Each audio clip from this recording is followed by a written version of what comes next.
بسم اللہ الرحمن الرحیم۔ محترم ناظرین، السلام علیکم۔ ایک یہودی کو رسول خدا صلی اللہ علیہ وآلہ وسلم سے چند دینار قرض واپس لینا تھا۔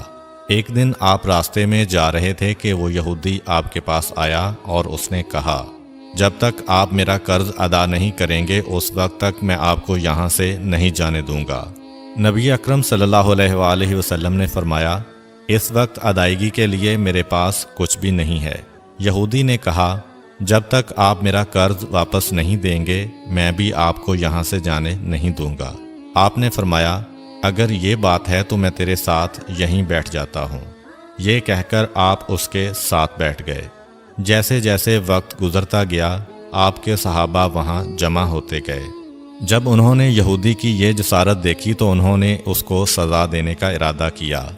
آپ نے انہیں ہر طرح کی تادیبی کارروائی سے روک دیا اور فرمایا کہ تم دور چلے جاؤ۔ حکم رسول کے تحت صحابہ دور چلے گئے۔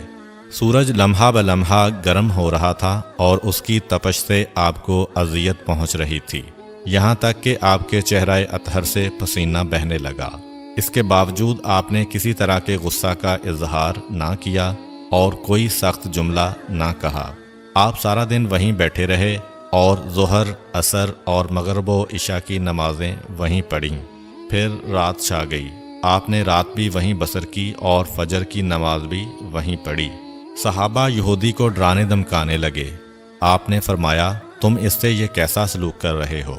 صحابہ نے کہا، یا رسول اللہ، اس کی یہ جرت کہ آپ کو یرغمال بنا کر اپنے پاس بٹھا لے۔ آن حضرت صلی اللہ علیہ وآلہ وسلم نے فرمایا، اللہ نے مجھے اس لیے نہیں بھیجا کہ میں کسی ہم پیمان یا کسی اور پر ظلم کروں۔ جب دن چڑھا تو یہودی نے کلمہ اسلام پڑھتے ہوئے کہا، اشہد ان لا الہ الا اللہ و اشہد ان محمدً عبدہ و رسولہ۔ میں اپنی دولت کا ایک حصہ راہ خدا میں دیتا ہوں۔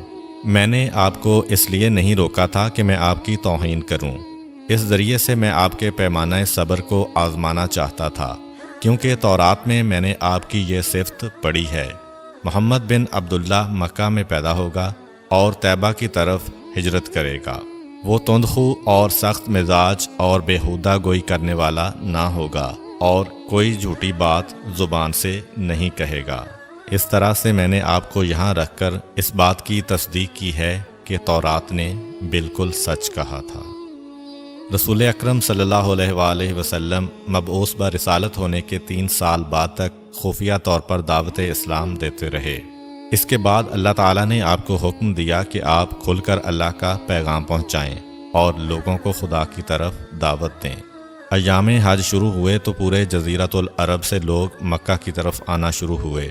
نبی اکرم صلی اللہ علیہ وآلہ وسلم کوہ صفا پر چڑھے اور آپ نے بلند آواز سے فرمایا، لوگو، میں اللہ کا رسول ہوں، تم اللہ رب العالمین پر ایمان لے آؤ۔ لوگ آپ کی طرف متوجہ ہوئے اور انہوں نے تعجب سے یہ اعلان سنا اور سب کی خواہش ہوئی کہ وہ اعلان کرنے والے کو دیکھیں۔ پھر آپ صفا سے اتر کر مروہ آئے اور وہاں پر بھی آپ نے 3 بار یہی اعلان کیا۔ جب ابو جہل نے آن حضرت صلی اللہ علیہ وآلہ وسلم کا یہ اعلان سنا تو اسے سخت غصہ آیا۔ اس نے زمین سے ایک پتھر اٹھا کر آپ کی پیشانی پر مارا، جس سے آپ کی پیشانی زخمی ہو گئی، خون بہنے لگا اور آپ کا پورا چہرہ لہو لہان ہو گیا۔ اس کے بعد تمام مشرکین آپ کو پتھر مارنے لگے۔ نبی اکرم صلی اللہ علیہ وآلہ وسلم مجبور ہو کر کوہ ابو قبیس پر چڑھ گئے اور ایک چٹان کے پیچھے جا کر چھپ گئے۔ مشرکین نے بھی آپ کا تعاقب کیا لیکن آپ انہیں کہیں دکھائی نہ دیے۔ ناکام و نامراد ہو کر انہیں واپس آنا پڑا۔ اسی اثناء میں ایک شخص نے حضرت علی علیہ السلام کو اس واقعہ کی اطلاع دی اور کہا کہ میرا خیال یہ ہے کہ محمد مارے جا چکے ہیں، نعوذ باللہ۔ یہ سن کر حضرت علی علیہ السلام کو شدید دکھ ہوا اور آپ ام المومنین حضرت خدیجہ الکبریٰ سلام اللہ علیہ کے پاس آئے اور ان سے کہا، میں نے سنا ہے کہ مشرکین نے رسول خدا صلی اللہ علیہ وآلہ وسلم پر سنگ باری کی ہے اور بعض لوگوں کا یہ گمان ہے کہ نبی اکرم شہید ہو گئے ہیں۔ آپ روٹی پانی اٹھائیں اور میرے ساتھ انہیں تلاش کرنے کے لیے چلیں، ممکن ہے ہمیں ان کا کہیں نشان مل جائے۔ آپ وادی پر نظر رکھیں اور میں پہاڑ کے دامن میں آپ صلی اللہ علیہ وآلہ وسلم کو تلاش کرتا ہوں۔ آپ روتے ہوئے آگے بڑھے اور آپ کہہ رہے تھے، یا رسول اللہ، ہمیں جواب دیں، آپ کہاں ہیں؟ میری روح آپ پر قربان، آپ کس وادی میں بھوکے پیاسے ہیں؟ آپ نے مجھے اپنے ساتھ کیوں نہ لیا تھا؟ حضرت خدیجہ رو رو کر فریاد کر رہی تھیں، کوئی ہے جو نبی مصطفیٰ کی مجھے خبر دے؟ کیا کسی نے انہیں دیکھا ہے جو مجھے ان کے متعلق بتلائے؟ اس وقت جبریل امین علیہ السلام رسول خدا صلی اللہ علیہ وآلہ وسلم پر نازل ہوئے۔ ان کے پیچھے ملائکہ کی بہت سی صفیں تھیں۔ انہوں نے حضرت صلی اللہ علیہ وآلہ وسلم سے کہا، خداوند جبار نے ہمیں آپ کے فرمان کی تعمیل کے لیے بھیجا ہے۔ اگر آپ چاہیں تو ہم اس قوم کو تباہ کر دیں گے اور ان کا دنیا میں کہیں نام و نشان تک دکھائی نہ دے گا۔ رحمت للعالمین نے فرمایا، میں نبی رحمت بنا کر بھیجا گیا ہوں، میں عذاب و انتقام کا حامی نہیں ہوں۔ پروردگار میری قوم کو معاف کر دے، وہ مجھے جانتے نہیں ہیں۔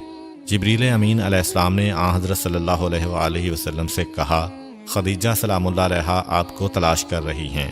خدیجہ کے رونے نے آسمان کے فرشتوں کو رلا دیا ہے، آپ انہیں جواب دیں، خدا کی طرف سے اور ہماری طرف سے انہیں سلام پہنچائیں اور انہیں جنت کی بشارت دیں۔ نبی اکرم صلی اللہ علیہ وآلہ وسلم نے خدیجہ و علی کو صدا دی اور انہیں اپنے پاس بلایا۔ دونوں شخصیات آپ کی خدمت میں حاضر ہوئیں۔ انہوں نے آپ کی پیشانی پر پٹی باندھی اور گھر لے آئے۔ جب مشرکین کو معلوم ہوا کہ نبی اکرم صلی اللہ علیہ وآلہ وسلم اپنے گھر آ چکے ہیں تو انہوں نے گھر کا محاصرہ کر لیا اور سنگ باری شروع کر دی۔ حضرت علی علیہ السلام اور حضرت خدیجہ سلام اللہ علیہا آپ کا دفاع کرنے لگے۔ جب سنگ باری میں معمولی سا وقفہ ہوا تو حضرت خدیجہ گھر سے نکلیں اور انہوں نے چیخ کر کہا، فرزندان قریش، کیا تم سے حیا رخصت ہو گئی ہے؟ تم اپنے قبیلہ کی معزز اور محترم خاتون کے گھر پر سنگ باری کرنے لگے ہو۔ اگر تمہیں خدا کا خوف نہیں ہے تو دوسرے لوگوں کو اپنے اوپر ہنسنے کا موقع نہ دو اور اپنے لیے ہمیشہ کی ذلت و بدنامی تو نہ خریدو۔ جب مشرکین نے حضرت خدیجہ سلام اللہ علیہا کی گفتگو سنی تو ندامت کے مارے ان کے سر جھک گئے اور وہ شرمندہ ہو کر اپنے گھروں کو چلے گئے۔ نبی اکرم صلی اللہ علیہ وآلہ وسلم نے دعوت اسلام کا آغاز ان روح فرسا واقعات کے ساتھ کیا تھا۔ آپ پر کروڑوں سلام ہوں۔ آپ نے لوگوں کو گمراہی و ضلالت سے بچانے کے لیے قدم قدم پر تکالیف اٹھائیں اور صدمے برداشت کیے۔ کرتا ہوں کہ آپ کو آج کی ویڈیو اچھی لگی ہوگی۔ اگر آپ کو ہماری ویڈیو اچھی لگی ہے تو ویڈیو کو لائک کریں اور مزید اس طرح کی ویڈیوز دیکھنے کے لیے ہمارا چینل سبسکرائب کر لیں۔ ملتے ہیں نیکسٹ ویڈیو میں، اجازت دیجیے، اللہ حافظ۔